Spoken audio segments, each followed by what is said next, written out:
Hello everyone, welcome back to the channel. तो आज के इस वीडियो में हम आपको दिखाने वाले हैं कि जिस तरीके से हमने अकाउंट्स की रिवीजन सीरीज़ को चैप्टर वाइज कवर किया था, उस चैप्टर वाइज सीरीज़ का क्या इंपॉर्टेंस था आपके एग्जाम में। ठीक है, मैं यहाँ पे आपको कुछ क्वेश्चंस दिखाने वाला हूँ जो कि मॉडल पेपर में पूछे गए थे। मॉडल पेपर में जो सब्जेक्टिव क्वेश्चंस पूछे गए थे आपसे, और उन क्वेश्चंस को आप कितने इजीली आप सॉल्व कर सकते हो। जितने क्वेश्चंस पूछे जाएंगे सारे क्वेश्चंस को आप कितने इजीली सॉल्व कर सकते हो, और सेम उसी तरीके से आप किसी भी क्वेश्चन पेपर उठाकर देख लो। इनफैक्ट आप जो 2022 में फाइनल एग्जाम देने वाले हो, आप उन सारे क्वेश्चंस को देख लेना। आप जो आपसे 15 शॉर्ट क्वेश्चंस सॉल्व करने के लिए दिए जाते हैं, आपको टोटल 30 क्वेश्चंस मिलते हैं, लेकिन उनमें से 15 क्वेश्चंस को आपको सॉल्व करना होता है। आप बिल्कुल इजीली आप उन सभी क्वेश्चंस को सॉल्व कर सकते हो। यहाँ पे मैं 2022 का मॉडल पेपर आप सभी के सामने लेकर आया हूँ। ठीक है, हम देखते हैं कि किस तरीके से हम सारे क्वेश्चंस को सॉल्व कर सकते हैं और कौन से क्वेश्चंस का लेवल कौन सा है, मतलब ज़्यादा टफ क्वेश्चन पूछे जाते हैं या फिर बहुत ही लो लेवल क्वेश्चन पूछे जाते हैं। देखो, आप यहाँ पे देख सकते हो सेक्शन बी के क्वेश्चंस। हालांकि अगर आप बोलोगे तो मैं सेक्शन ए के जो क्वेश्चंस ऑब्जेक्टिव टाइप होते हैं उनका सॉल्यूशन भी आप सभी के साथ शेयर कर दूंगा, लेकिन मुझे लगता है कि अभी पहले मैं आपको बता देता हूँ कि आपको सब्जेक्टिव में जिस तरीके क्वेश्चन पूछे जाएंगे आप किस तरीके से उसे सॉल्व करोगे। देखो, हमारा सेक्शन बी का पहला क्वेश्चन है, what is income and expenditure account. तो मैंने आपको बता रखा था कि not for profit organisation 3 types के होते हैं। ठीक है, मतलब उसमें 3 अकाउंट्स को प्रिपेयर करते हैं। एक होता है रिसिप्ट एंड पेमेंट अकाउंट, एक होता है इनकम एंड एक्सपेंडिचर अकाउंट, और एक होता है बैलेंस शीट। तो वहाँ पे मैंने आपका फर्स्ट चैप्टर में कंप्लीट कॉन्सेप्ट क्लियर कर दिया था। मैंने बता दिया था इनकम एंड एक्सपेंडिचर अकाउंट के क्या क्या इनके फीचर्स होते हैं, ये कौन सा अकाउंट होता है, इन सभी चीज़ों को मैंने कवर कर लिया था। तो अब आप खुद कमेंट करो, आपको इन क्वेश्चंस को सॉल्व करने में कोई प्रॉब्लम होने वाला है। इनफैक्ट अगर ये क्वेश्चन आपसे लॉन्ग में भी पूछा जाता तो आप बिल्कुल ईजिली इसके फीचर्स को बता सकते थे। तो ये क्वेश्चन तो बहुत ईजी था, सिंपल, हटा देते हैं। अब इसे हम देखते हैं सेकंड नंबर क्वेश्चन को। क्वेश्चन नंबर सेकंड है, state any two difference between receipt and payment account and income and expenditure account. तो आपको मैंने फर्स्ट चैप्टर में ही बताया था कि आपसे डिफरेंस के क्वेश्चन एग्जाम में बहुत ज़्यादा पूछे जाते हैं, और मैंने आपको बताया था कि आप रिसिप्ट एंड पेमेंट अकाउंट और कैश बुक, इसके अलावा इनकम एंड एक्सपेंडिचर अकाउंट और प्रॉफिट एंड लॉस, इसके अलावा रिसिप्ट एंड पेमेंट अकाउंट और इनकम एंड एक्सपेंडिचर अकाउंट, इन तीनों के डिफरेंस को मैंने वहाँ पे कवर करवा दिया था, और उन्हीं से क्वेश्चंस पूछे गए। सेकंड नंबर क्वेश्चन में आपको बताना था कि रिसिप्ट एंड पेमेंट अकाउंट और इनकम एंड एक्सपेंडिचर अकाउंट में क्या डिफरेंस होता है। तो उन सारे क्वेश्चंस को मैंने वहाँ पे कवर करवा दिया था। तो आप फर्स्ट चैप्टर की वीडियो को देखोगे तो आप सोच लो खुद से, मतलब मैं बताना चाहता हूँ आपको कि अगर आपने उस सीरीज को एक बार फॉलो कर लिया, एक बार आपने उस वीडियो को देख लिया, फिर एग्जाम में आपसे मैं ये नहीं कर रहा कि आप फर्स्ट आओगे, मैं आपको ये नहीं कर रहा आप पास करोगे, मैं आपको गारंटी के साथ कर रहा हूँ आप टॉप करोगे। क्योंकि जिस क्वालिटी के क्वेश्चन मैंने कवर किए, और अगर आप उस तरीके से एग्जाम में आंसर कर सकते हो तो आपके एग्जामिनर 1 मार्क्स भी काट नहीं सकते, और इसलिए मैं इस सीरीज़ को लेकर आया था। ठीक है, तो आप समझ सकते हो मैं मतलब अपनी सीरीज़ का प्रचार भी कर रहा हूँ इस वीडियो में। हालांकि जितने भी क्वेश्चंस पूछे जाएंगे उनसे ही पूछे जा रहे हैं, इसलिए आप सभी क्वेश्चंस को अच्छे से याद कर लेना। याद भी करना नहीं है, कॉन्सेप्ट क्लियर रहेगा। मैंने आपको बता रखा है एक चैप्टर के जितने कॉन्सेप्ट्स होते हैं, अगर वो क्लियर हैं तो आप किसी भी क्वेश्चन को सॉल्व कर सकते हो। जिस तरीके से ये सारे क्वेश्चन बिल्कुल ईजी है। इसके अलावा क्वेश्चन नंबर थर्ड है, व्हाट इज कंपनी। तो हमने जब स्टार्ट किया था शेयर कैपिटल के चैप्टर को, हमने सबसे स्टार्ट में देखा था कि कंपनी हम किसे कहते हैं, और कंपनी एक्ट 2013 के तहत कंपनी की क्या डिफिनेशन है, इन सभी चीज़ों को हमने वहाँ पे देखा था। इसके अलावा कंपनी की क्या क्या फीचर होती है, artificial person, separate legal entity, ये सारी चीज़ें क्या होती है, इन सभी चीज़ों को हमने वहाँ पे कवर भी किया था। तो क्वेश्चन नंबर थर्ड भी क्लियर हो गया। आप देख सकते हो शेयर कैपिटल की वीडियो आप देखोगे तो ये क्वेश्चन क्लियर हो जाएगा। इसके अलावा क्वेश्चन नंबर 4 है, what is mean by partnership. तो ये भी मैंने पार्टनरशिप फंडामेंटल में बताया था कि पार्टनरशिप की क्या डिफिनेशन होती है, और पार्टनरशिप में मिनिमम 2 पर्सन होने चाहिए। इन सभी चीज़ों को मैंने वहाँ पे कवर करवा दिया था। इसके अलावा पार्टनरशिप एक्ट के तहत भी आपको कौन कौन चीज़ों को पढ़ना था, किन किन चीज़ों को पढ़ना था, वो सारी चीज़ें मैंने वहाँ पे कवर की थी। ठीक है, देखो अब क्वेश्चन नंबर 5 है, what is the difference between realisation account and revaluation account. तो मैंने आपको last chapter dissolution of partnership में ये बताया था कि रियलाइजेशन अकाउंट में हम किसी क्या क्या रिकॉर्ड करते हैं। जैसे मैंने आपको बोला था, जब हम एसेट्स को, इसके अलावा जब हम लायबिलिटी को, इन सभी को बेचते हैं, मतलब इन सभी को पे कर देते हैं, तो ये हम कब करते हैं, ये हम करते हैं eight the time of dissolution of partnership. यानी कि जब हम पार्टनरशिप फर्म को डिसॉल्व करते हैं तो हम रियलाइजेशन अकाउंट को प्रिपेयर करते हैं। वही रिवैल्यूएशन अकाउंट को हम कब प्रिपेयर करते हैं, अगर किसी पार्टनर को एडमिट किया जा रहा है, मतलब जब भी पार्टनर्स के प्रॉफिट शेयरिंग रेशियो चेंज हो रहे हैं, तो उस केस में हम रिवैल्यूएशन अकाउंट को प्रिपेयर करते हैं। वहाँ पे मैंने आपको लगभग 5 से 6 पॉइंट बताए थे, तो यहाँ पे आप 3 से 4 पॉइंट आंसर करना, आपके 2 मार्क्स सिक्योर हो जाएंगे। ठीक है, इसके अलावा देखो क्वेश्चन नंबर 6 है, what is mean by reconstitution of a partnership firm. तो ये भी मैंने आपको क्लियर कर दिया था, और ये भी बता दे रखा था कि आप किन किस केस में एक पार्टनरशिप फर्म को रिकॉन्स्टिट्यूट किया जाता है। जैसे at the time of change in profit sharing ratio, at the time of admission of a partner, retirement of a partner, death of a partner, इन सभी चीज़ों को मैंने वहाँ पे कवर करवा दिया था। ये सारे बहुत ही लो लेवल के क्वेश्चन आपको लग लेकिन इसलिए लग रहा है क्योंकि आपने कॉन्सेप्ट से चैप्टर वाइज रिवीजन करा। वही अगर आप VBI क्वेश्चन को रटते तो आप ये देख लेते कि पार्टनरशिप किसको कहते हैं, लेकिन रिकंसिडरेशन ऑफ पार्टनरशिप हम क्या होता है ये आप सॉल्व नहीं कर पाते। इसलिए मैं कहता हूँ अगर आपके चैप्टर वाइज रिवीजन आपने कर रखा तो आपको कोई क्वेश्चन को सॉल्व करने में कोई प्रॉब्लम नहीं होने वाला। देखो अब क्वेश्चन नंबर 7 है, स्टेट 2 फीचर्स ऑफ गुडविल। तो गुडविल के भी मैंने कवर किया था, गुडविल क्या होता है, सुपर प्रॉफिट मेथड क्या होता है, एवरेज प्रॉफिट मेथड क्या होता है, इन सभी चीज़ों को मैंने वहाँ पे क्लियर कर रखा था। ठीक है, तो ये क्वेश्चन पे सॉल्व करने में आपको कोई प्रॉब्लम नहीं होने वाला। देखो 8 नंबर क्वेश्चन है, व्हाट इज सैक्रिफाइसिंग रेशियो। तो ये भी हमने रिकॉन्स्टिट्यूशन ऑफ पार्टनरशिप हमें कवर किया था कि सैक्रिफाइसिंग रेशियो क्या होता है, गेनिंग रेशियो क्या होता है, इन सभी चीज़ों को मैंने वहाँ पे ऑलरेडी कवर करवा रखा था। इसलिए मैं आपको देखो मैं बता रहा हूँ। देखो यहाँ पे अगर कोई वैसे बच्चे भी होंगे जो एग्ज़ाम को बस पास करना चाहते हैं और ऐसे बच्चे बहुत ज़्यादा होंगे जो एग्ज़ाम में टॉप करना चाहते हैं। और मैं आपको बता दूं अगर आपने उस सीरीज़ को फॉलो किया, स्टार्ट से एंड तक सभी वीडियो को देख लिया, क्योंकि मैंने वीडियो की लेंथ को जितना कम करने का कोशिश करा बहुत कम मैंने किया। और अगर आप उस वीडियो को एक दिन के अंदर भी देख सकते हो कंप्लीट वीडियो को, जितनी मैंने 14 वीडियोज अपलोड की, अगर आप देखोगे तो 20-20 मिनट की लगभग वो वीडियो है। उससे आप जब कंप्लीट कर लोगे आप लगभग 8 घंटे के अंदर अंदर कंप्लीट चीज़ों को कवर कर सकते हो। और आप 1 घंटे में एक चैप्टर को रिवाइज कर लो, फिर आपका जो अकाउंट्स का जो डर था ना एक दिन के अंदर खत्म होगा। लेकिन आपको अपने तरफ से वो डिटर्मिनेशन लाना पड़ेगा। आप सोचो कि मैंने कंप्लीट करके रहना है अकाउंटेंसी को, और आप कंप्लीट कर भी सकते हो। ठीक है, अब क्वेश्चन नंबर 10 है, व्हाट इज सुपर प्रॉफिट। तो मैंने आपको गुडविल के चैप्टर में बताया था कि किस तरीके से हम सुपर प्रॉफिट को कैलकुलेट कर सकते हैं, सुपर प्रॉफिट क्या होता है, तो वो आप यहाँ पे आंसर कर सकते हो। ठीक है, इसके अलावा 11 नंबर क्वेश्चन है, साझेदारी संलेख से क्या है, यानी कि what is mean by partnership deed. तो मैंने आपको पार्टनरशिप फंडामेंटल के चैप्टर में बताया था कि जितने भी पार्टनर्स होते हैं वो एक एग्रीमेंट तय करते हैं कि इस तरीके से हम सैलरी आपको देंगे, इसके अलावा हम कैपिटल पर कितना इंटरेस्ट देंगे, ड्राइंग पर कितना इंटरेस्ट दिया जाएगा, इन सारी चीज़ों को, इन सारे रूल्स को वो डिस्कस करते हैं और इस तरीके से वो पार्टनरशिप डीड को क्रिएट करते हैं। और ये रिटेन होना चाहिए। ठीक है, और कौन कौन से कंटेंट होते हैं जो हम पार्टनरशिप डीड में रिकॉर्ड करते हैं वो सारी चीज़ें मैंने आपको वहाँ पर बताई थी। ठीक है, तो इसे आप इस तरीके से क्लियरली आंसर कर सकते हो। इसके अलावा क्वेश्चन नंबर 12 है, what is the difference between fixed capital and fluctuating capital. तो देखो मैंने आपको बताया था कि 2 तरीके के मेथड होते हैं, एक होता है फिक्स्ड कैपिटल, एक होता है फ्लक्चुएटिंग कैपिटल। फिक्स्ड कैपिटल में हम 2 अकाउंट को प्रिपेयर करते हैं, partners capital account and partners current account. वही फ्लक्चुएटिंग कैपिटल में हम सिर्फ एक अकाउंट को प्रिपेयर करते हैं और वो होता है पार्टनर्स कैपिटल अकाउंट। और फ्लक्चुएटिंग कैपिटल का जो पार्टनर्स कैपिटल अकाउंट होता है वो वैरी करते रहता है, मतलब उसका जो बैलेंस होता है वो वैरी करते रहता है। लेकिन जो फिक्स्ड कैपिटल का जो हमारा पार्टनर्स कैपिटल अकाउंट हो गया वो वैरी नहीं करता, बल्कि वो हमेशा सेम वैल्यू देता है जब तक हम कोई एडिशनल कैपिटल इंट्रोड्यूस ना करें और या फिर जब तक हम कैपिटल विड्रॉ ना करें, तब तक उसका बैलेंस सालों दर सालों सेम रहता है। ठीक है, तो वो मैंने डिटेल में कवर करवा दिया था उस चैप्टर में, आप उस वीडियो को देख लेना। इसके अलावा क्वेश्चन नंबर 13 है, what is mean by cash equivalent. तो मैंने आपको कैश फ्लो स्टेटमेंट यानी कि अकाउंट्स के लास्ट चैप्टर में बताया था कि कैश इक्विवेलेंट हम ऐसे इन्वेस्टमेंट को कहते हैं, ऐसे एसेट को कहते हैं जिन्हें हम 3 मंथ के अंदर अंदर कन्वर्ट कर सकते हैं कैश में, वो कहलाते हैं कैश इक्विवेलेंट। मैंने आपको एग्जांपल भी दिया था, जैसे कमर्शियल पेपर, ट्रेजरी बिल, ये सारे एग्जांपल होते हैं कैश इक्विवेलेंट के। ठीक है, तो आप उस वीडियो को देख लो, मतलब आप उस सीरीज़ को देख लो, फिर आपको इतने क्वेश्चंस को कवर करने की कोशिश करनी नहीं पड़ेगी, आपको रटना नहीं पड़ेगा। बल्कि अब जो वीडियो आप देख रहे हो ना, ये वीडियो आपके लिए मैं इसलिए लेकर आया ताकि उस सीरीज़ को कंप्लीट करने के बाद मैं आपको दिखा दूं कि क्वेश्चंस किस तरीके के पूछे जाते हैं, और आप इन सभी को अब रटना नहीं पड़ रहा, बल्कि आप लोग बस एक बार प्रैक्टिस कर रहे हो कि हाँ ये सारे क्वेश्चंस तो मैं इजीली सॉल्व कर ही दूंगा। ठीक है, इसलिए मैं इस वीडियो को लेकर आया हूँ। इस वीडियो में कोई भी क्वेश्चन को आपको रटना नहीं है अभी। ठीक है, देखो अब क्वेश्चन नंबर 14 है, what is the objective of preparing cash flow statement. तो कैश फ्लो स्टेटमेंट क्या होता है, इसके क्या क्या ऑब्जेक्टिव थे, आपको याद होगा मैंने बताया था। तो इस तरीके से आप सारे क्वेश्चन एग्जाम में आंसर कर सकते हो। क्वेश्चन नंबर 15 है, what is mean by operating cycle. तो देखो मैंने आपको बता रखा है ऑलरेडी कि 2 से 3 क्वेश्चन ऐसे होंगे जो आपको पता नहीं होगा, क्योंकि मैंने वहाँ पर उन चीज़ों को कवर किया जो एग्जाम में क्वेश्चंस रिलेवेंट है, जो पूछे जाते हैं। लेकिन बिहार बोर्ड अपने एग्जाम में 2 से 3 ऐसे क्वेश्चंस डालता है जो आप सॉल्व ना कर पाओ। वैसे what is mean by operating cycle, इसका आंसर मैं आपको बता देता हूँ। ठीक है, तो देखो अब हो गया question number 16, what is the difference between current ratio and quick ratio. तो मैंने आपको बताया था करंट रेशियो क्या होता है, क्विक रेशियो क्या होता है, करंट रेशियो का आइडियल रेशियो क्या होता है, क्विक रेशियो का आइडियल रेशियो क्या होता है, इनको किस तरीके से हम कैलकुलेट करते हैं, इन सभी चीज़ों को मैंने आपको बताया था। ठीक है, तो इस तरीके से एग्जाम में आप आंसर कर सकते हो। अब क्वेश्चन नंबर 17 है, what is mean by comparative financial statement. तो comparative financial statement, common size financial statement, इन सभी चीज़ों को मैंने वहाँ पे क्लियर कर दिया था। किस चैप्टर में, मैंने करवाया था आपको एनालिसिस ऑफ फाइनेंशियल स्टेटमेंट के चैप्टर में। अब आप खुद देख लो क्वेश्चन नंबर 17 तक हम लगभग 15 से 16 क्वेश्चंस को इजीली सॉल्व कर पा रहे हो। सिर्फ एक question what is mean operating cycle मैंने आपको नहीं बताया था, इसके अलावा बाकी के जितने क्वेश्चन हैं आप सारे इजीली सॉल्व कर सकते हो।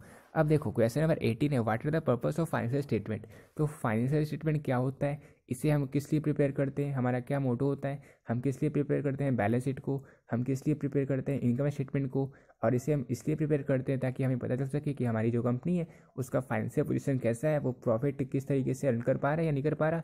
इन सारी चीज़ों को कैलकुलेट करने के लिए हम फाइनेंशियल स्टेटमेंट को प्रिपेयर करते हैं एक कंपनी की फाइनेंशियल पोजीशन को जानने के लिए, ठीक है। तो इस तरीके से एग्जाम में आप आंसर कर सकते हो। इसके अलावा क्वेश्चन नंबर 19 है, state the name of various type of debentures. तो मैंने आपको बताया था ये क्वेश्चन आमतौर पर आपसे लॉन्ग में पूछा जाता है और आपको मैंने टोटल 8 टाइप बताए थे।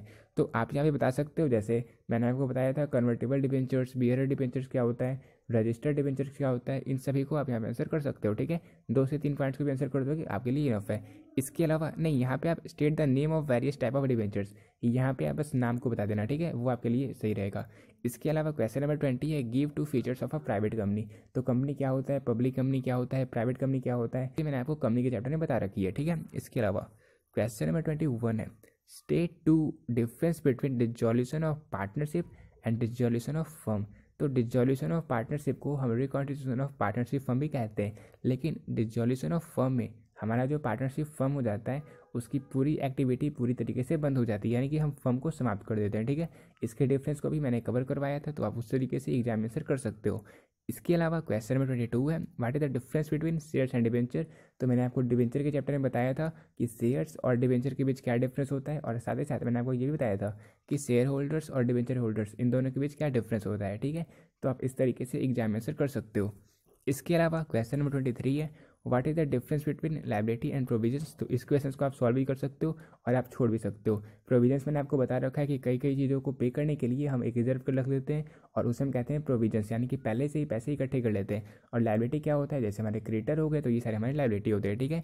तो इस तरीके से अगर आप चाहते हो तो आप आंसर कर सकते हो। वैसे मैंने आपको बता रखा कि अगर आपको अपना नाम टॉपर्स की लिस्ट में देखना है तो आप बस उन्हीं क्वेश्चन को सॉल्व करो जिसमें आप 100% कॉन्फिडेंट हो, और अगर आप 30 क्वेश्चन में 25 क्वेश्चन में 100% कॉन्फिडेंट हो तो आप उन्हीं क्वेश्चन को सॉल्व करो जिसमें आप पूरी तरीके से मतलब पहले से ही सोच लो हाँ मुझे इन सभी चीज़ों को लिखना है, और उन्हीं चीज़ों को आप लिखो, ठीक है। इस तरीके से आपको नहीं करना कि हाँ मुझे ये क्वेश्चन आता है, आपने लिखना स्टार्ट कर दिया, फिर आपको लग रहा है नहीं ये तो क्वेश्चन ज़्यादा बड़ा हो जाएगा, नहीं ऐसा नहीं करना। आप पहले ये देख लो हाँ ये जो क्वेश्चन है उसको मैं इतने लेंथ में आंसर कर सकता हूँ, उसे मैं 30 वर्ड में आंसर कर सकता हूँ, फिर आप उसे उस तरीके से आंसर करो, ठीक है। मतलब सबसे बेस्ट आपको प्रेजेंटेशन देना है। अब 24 नंबर क्वेश्चन है, state any 2 objectives of preparing comparative financial statement. तो मैंने आपको बता रखा था कंपैरेटिव फाइनेंशियल स्टेटमेंट में हम चाहे कोई भी स्टेटमेंट ले लें, इनकम स्टेटमेंट या बैलेंस शीट, वहाँ पे हम क्या करते थे, वहाँ पे हम पिछले साल और करेंट ईयर इन दोनों की चीज़ों को कंपेयर कर देते। और ऐसा इसलिए कर देते, हमारा ऑब्जेक्टिव्स होता था कि हम ये जान सके कि हमारा जो कंपनी है वो किस डायरेक्शन में जा रहा है, धीरे धीरे हमारी जो कंपनी है इसका टर्नओवर बढ़ता जा रहा है। इन सारी चीज़ों को जानने के लिए हम कंपैरेटिव फाइनेंशियल स्टेटमेंट को प्रिपेयर करते थे, ठीक है। इसके अलावा क्वेश्चन नंबर 25 है, what is cumulative preference share. तो याद करो मैंने आपको बताया था प्रेफरेंस के होते हैं और उनमें से एक मैंने क्यूमुलेटिव प्रेफरेंस शेयर भी आपको बताया था, तो एग्जाम में आप उस आंसर कर सकते हो। इसके अलावा क्वेश्चन नंबर 26 है, what is mean by sweat equity shares. तो मैंने आपको बताया था कंपनी के जो शेयर होल्डर्स होते हैं, कंपनी के जो मेंबर्स हो गए, उन सभी को डिस्काउंट में जब इशू किया जाता है शेयर तो वो कहलाता है स्वेट इक्विटी शेयर, मतलब वो स्वेट इक्विटी शेयर्स होते हैं। और इनकी डिफरेंस भी मैंने आपको बता रखी है, तो आप देख सकते हो वीडियो आप देख लो बस, दैट्स ऑल।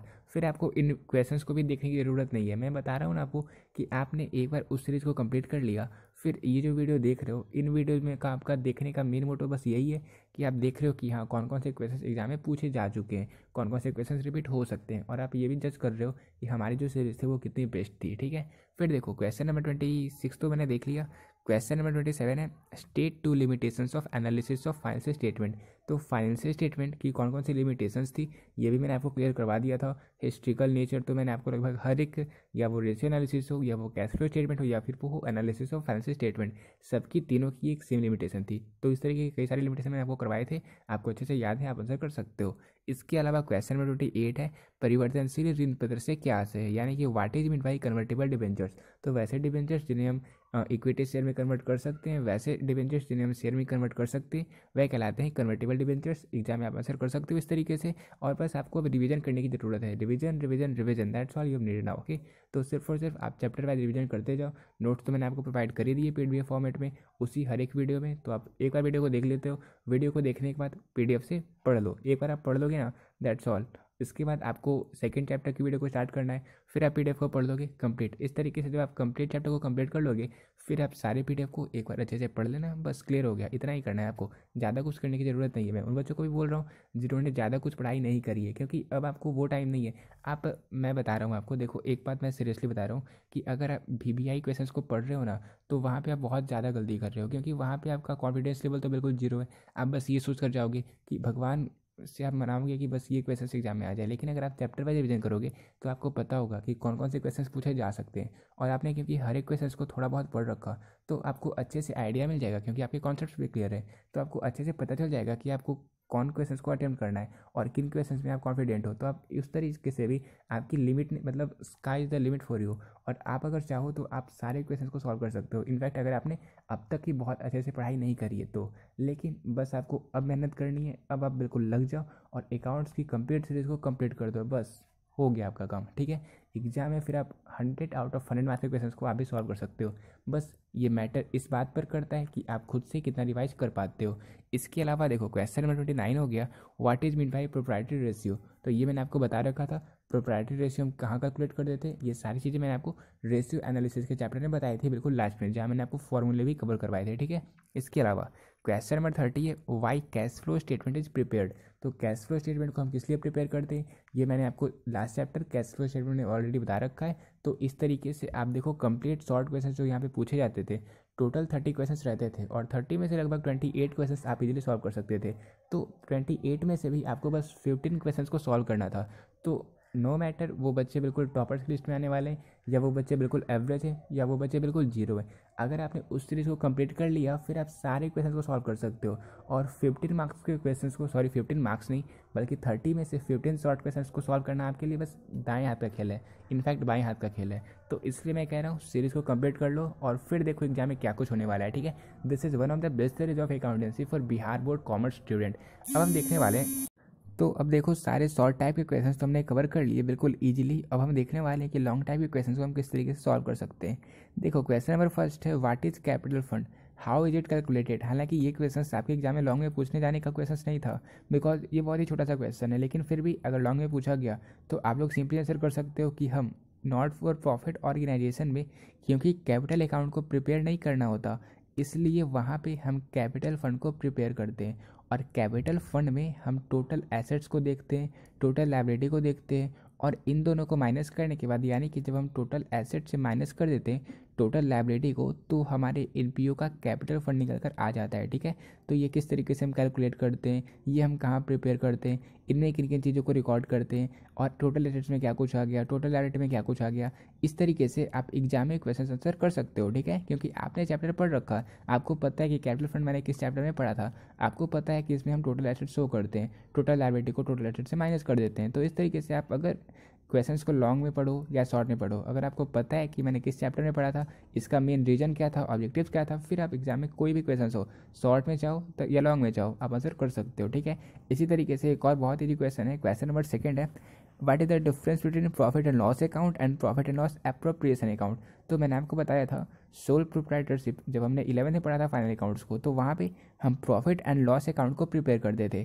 लेकिन जब हमने पार्टनरशिप के चैप्टर को स्टार्ट करा तो वहाँ पे हमने देखा हम प्रिपेयर कर रहे हैं profit and loss appropriation account को, और इसलिए मैंने इन दोनों के डिफरेंस को आपको बताया था चैप्टर में।